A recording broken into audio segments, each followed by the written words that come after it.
بسم اللہ الرحمن الرحیم، السلام علیکم ورحمۃ اللہ وبرکاتہ۔ آج ہم پڑھیں گے قرآن حکیم کی سورۃ البقرہ اور اس کی آیت مبارکہ 180۔ شروع کرتے ہیں۔ بسم اللہ الرحمن الرحیم۔ كتب عليكم إذا حضر أحدكم الموت إن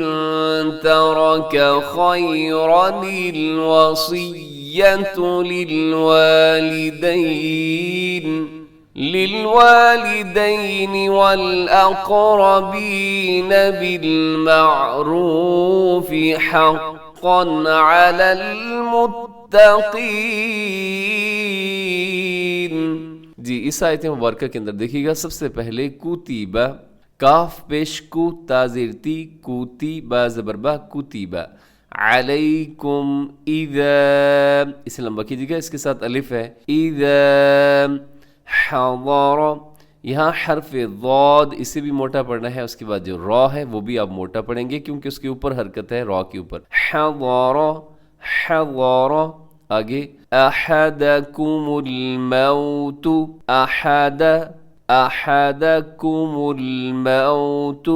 اسے میم زبر واو، مو تا پشتو موتو، یہ جو واو ہے الموتو میں یہ واو لین ہے، جب واو ساکن سے پہلے زبر ہو تو واو لین ہوتی ہے، اگر واو ساکن سے پہلے پیش ہوتی تو واو مدہ ہوتی۔ اب اس کو بہت نرمی کے ساتھ پڑھیں گے، احدکم الموت، آگے ان ترک، یہاں نون ساکن کے بعد تا ہے تو یہاں پہ آپ اخفا کیجیے گا، ترک، را موٹا رکھیے گا، را کے اوپر زبر ہے، ترک، آگے خیرا الوصیۃ، خیرا الوصیۃ۔ اب یہاں پر آپ کو ایک چھوٹا سا نون بھی نظر آ رہا ہے جو کہ خیرہ کے بعد چھوٹا سا نون جس کے نیچے زیر بھی ہے، اس چھوٹے نون کو نون قطنی کہا جاتا ہے۔ اگر آپ ان دونوں الفاظ کو پڑھیں گے، ملا کے پڑھیں گے تو یہ نون بھی ساتھ اس طرح پڑھا جائے گا،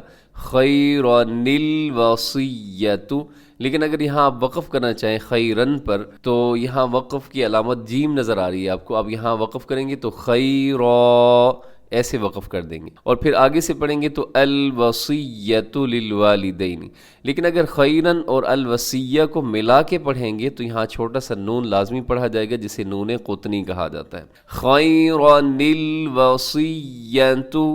خیرا الوصیۃ۔ نون قطنی کے حوالے سے انشاءاللہ جلد ہی ایک ویڈیو بھی میں بناؤں گا، تو دیکھیے گا پھر اس کو، خیرا الوصیۃ للوالدین، والدین نہیں پڑھنا آپ کے، دال زبر یا دئی، للوالدین والاقربین، قاف موٹا پڑھا جائے گا، ساتھ قلقلہ بھی ہوگا، والاقربین، اقربین میں را بھی موٹا ہے، بالمعروف، یہاں وقف کرنا چاہیں تو وقف کر سکتے ہیں، جیم وقف جائز کی علامت ہے، لیکن اگر آپ نہ بھی کرنا چاہیں تو پھر آگے آپ ملا کے بھی پڑھ سکتے ہیں، کیسے، بالمعروف حقا علی المتقین۔ حقاً پہ دو زبر کی تنوین ہے اور تنوین کے بعد اعلیٰ یعنی عین آ رہا ہے تو یہاں پر آپ نے اظہار کرنا، حقا علی المتقین۔ اب اس آیت مبارکہ کو آپ ایک دفعہ پھر سنیے گا، کتب علیکم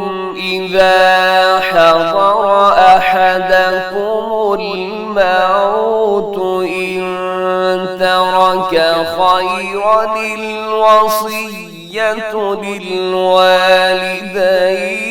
والاقربین بالمعروف حقا علی المتقین، صدق اللہ العظیم۔ اس آیت مبارکہ کا ترجمہ سماعت کر لیجئے، کتب علیکم فرض کیا گیا تم پر، اذا جب، حضر آئے، احدکم تمہارا کوئی، الموت موت، ان اگر، ترک چھوڑا، خیرن مال، الوصیت وصیت، للوالدینی ماں باپ کے لیے، والاقربین اور رشتہ داروں کے لیے، بالمعروف دستور کے مطابق، حقاً لازم ہے، علی المتقین پرہیزگاروں، یعنی تم پر فرض کیا گیا ہے کہ اگر تم میں سے کوئی اپنے پیچھے مال چھوڑ کر جانے والا ہو، تو جب اس کی موت کا وقت قریب آ جائے تو وہ اپنے والدین کے لیے، قریبی رشتہ داروں کے حق میں دستور کے مطابق وصیت کریں، اور یہ متقی لوگوں کے ذمے ایک لازمی حق ہے۔ اب اس آیت کریمہ کا اب تھوڑا سا مفہوم جو ہے وہ سماعت کر لیجیے گا۔ یہ آیت جو ہے، آیت مبارکہ، اس دور میں نازل ہوئی تھی جب مرنے والے کے جو ترکہ ہوتا تھا اس میں ورثاء کے حصے متعین نہیں ہوتے تھے کہ کس کا کتنا حصہ ہے، بیٹی کا کتنا ہے، بیٹے کا کتنا حصہ ہے، یہ حصے متعین نہیں ہوئے تھے۔ تو اس لیے جب وہ آدمی فوت ہو جاتا تھا، اس کا جو مال بچ جاتا تھا وہ صرف لڑکوں کو مل جاتا تھا، مرنے والے کے لڑکوں کو مل جاتا۔ تو اللہ رب العزت نے اس آیت مبارکہ کے ذریعے یہ چیز فرض قرار دے دی کہ ہر انسان مرنے سے پہلے اپنے والدین کے لیے اور دوسرے رشتہ داروں کے حق میں وصیت کر کے جائے، اور یہ واضح کر دے کہ اس میں سے کس کا کتنا حصہ کس کو دیا جائے گا۔ لیکن پھر اللہ رب العزت نے ایک اور آیت نازل فرمائی، بلکہ کچھ آیات نازل فرمائی، جو کہ سورۃ النساء کی آیت نمبر 11 سے لے کر آیت نمبر 41 تک اللہ رب العزت نے ورثاء کے بارے میں تفصیل کے ساتھ ذکر فرمایا، اور ہر ایک کے حصے جو ہیں وہ اللہ رب العزت نے خود مقرر فرما دی ہیں۔ تو ان آیات کے نازل ہونے کے بعد پھر جو اس آیت میں اللہ رب العزت نے آرڈر دیا تھا، حکم دیا تھا، تو وہ بات فرض نہیں رہی، یعنی کہ جو آدمی مرنے کے قریب ہو اس کے لیے لازمی نہیں ہے، فرض نہیں ہے کہ وہ